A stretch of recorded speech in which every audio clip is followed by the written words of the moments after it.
দূতাবাস কর্মকর্তাদের গাফিলতিতে পথে বসেছেন ইতালি যেতে ইচ্ছুক প্রায় 20,000 বাংলাদেশি। 10 থেকে 15 লাখ টাকা খরচ করে নিজ উদ্যোগে ওয়ার্ক পারমিটে নিয়ে জমা দেওয়ার পর ভিসা তো দূরের কথা 10 মাস ধরে পাসপোর্টই ফেরত পাচ্ছেন না তারা। এসব অভিযোগের বিষয়ে মুখে কুলু পেটেছে ঢাকার ভিএফএস ও পররাষ্ট্র মন্ত্রণালয়ের কর্মকর্তারা। বিশেষজ্ঞরা বলছেন, দায়ীদের শাস্তির আওতায় আনা না গেলে হুমকিতে পড়তে পারে সরকারের শ্রমবাজার সম্প্রসারণের উদ্যোগ। আজিজুর রহমান কিরণের রিপোর্ট। আমরা কতদিন সহ্য করব? আমরা আমাদের অবস্থা খুব খারাপ, নাজেহাল অবস্থা।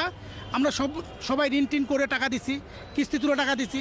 বরিশালের মোহাম্মদ অপু উন্নত জীবনের আশায় 15 লাখ টাকার বিনিময়ে নিজ আত্মীয়ের মাধ্যমে ইতালি থেকে ওয়ার্ক পারমিট সংগ্রহ করেন 10 মাস আগে। এর পরের গল্প কেবলই হয়রানির।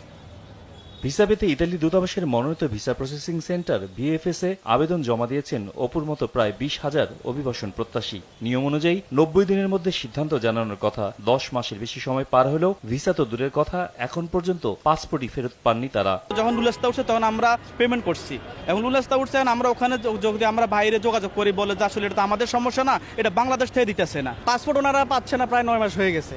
উনি অন্য কোথাও অন্য কোনো কাজে কোনো মাইগ্রেট করতে পারতেছে না পাসপোর্টের জন্য। সৌদি থেকে একবারে ক্লোজ করে আসার পরে তো আমি 20 সেপ্টেম্বর জমা দিছি, তো এখন পর্যন্ত কোনো আপডেট নাই। তো আমি তো হতাশ। ভিএফএস গ্লোবাল থার্ড পার্টি এরা যেটা করতেছে যে আমার পাসপোর্টও দিতেছে না আর ভিসার তো খবরই নাই। এখন এটা এই জায়গায় বিশাল চক্র জড়িত এর সাথে। হয়রানি থেকে মুক্তি পেতে ইতালি দূতাবাসের সামনে মানববন্ধনও করেছেন ভুক্তভোগীরা।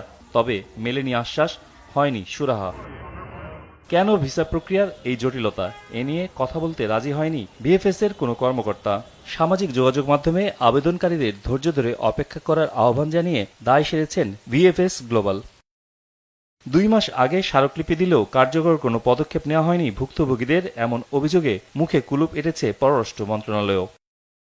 বিশ্লেষকরা বলছেন, অভিবাসন প্রত্যাশীদের সঙ্গে এমন আচরণের সুষ্ঠু তদন্ত না হলে সরকারি শ্রমবাজার সম্প্রসারণের উদ্যোগ কখনোই সফল হবে না। তো সমাজ জুড়ে যদি তারা ভিসা না পেয়ে থাকেন, তাহলে একদিকে হচ্ছে যারা যাওয়ার জন্য প্রস্তুতি নিচ্ছেন তাদের একটা অর্থনৈতিক এখানে ইনভলভমেন্ট আছে, সেখানে যেমন তারা ক্ষতিগ্রস্ত হচ্ছেন। সেকেন্ডলি যেটা হচ্ছে যে দেশ এই যে একটা রেমিটেন্সের যে আমাদের এখন সবচেয়ে বেশি প্রয়োজন অর্থনীতিতে, আমরা সেই দিক থেকে বঞ্চিত হচ্ছি।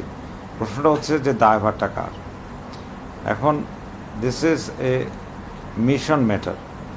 তো মিশন ম্যাটার যদি হয়ে থাকে বা এমবেসি ম্যাটার হয়ে থাকে, সাবজেক্ট হয়ে থাকে, তাহলে অবভিয়াসলি এটি আসে হচ্ছে ফরেন মিনিস্ট্রি আন্ডারে। রসিদটা তারা দিচ্ছেন, সেখানে উল্লেখ করা রয়েছে যে 90 দিনের মধ্যে সিদ্ধান্ত জানানো হবে। তো সেটা যখন হচ্ছে না, তাহলে এর দায়িত্ব তো বর্তায় বোথ ভিএফএস এর উপরেও এবং এমবেসির উপরে, কারণ তারা তাদের শর্ত অনুযায়ী তারা এই যে যিনি কর্মী, যে সম্ভাব্য যিনি ভিসা প্রত্যাশী, তাকে জানানোর কথা। ডিমান্ডটা কিনেছে, কাজ তার আছে, তার যাও যোগদান করার কথা, কিন্তু সে যেহেতু ভিসা পাচ্ছে না, তার এই যে 10 লাখ 15 লাখ টাকা খরচ করে বিনিয়োগ, সেটা কিন্তু দীর্ঘ সময় পর্যন্ত তাকে অপেক্ষায় থাকতে হয়। এমনও শোনা গেছে আপনি মাসের পর মাস চলে গেছে, সেটা ভিসা পায়নি। ইতালি বিশেষ উদ্যোগ নিতে পারে, সেক্ষেত্রে বাংলাদেশের পররাষ্ট্র মন্ত্রণালয়, আমাদের প্রবাসী কল্যাণ মন্ত্রণালয় দেখতে পারে যে যার একটা বৈধ কাজের চাহিদা সেখানে রয়েছে, যার সমস্ত কমপ্লিট, তারা যেন যেতে পারে।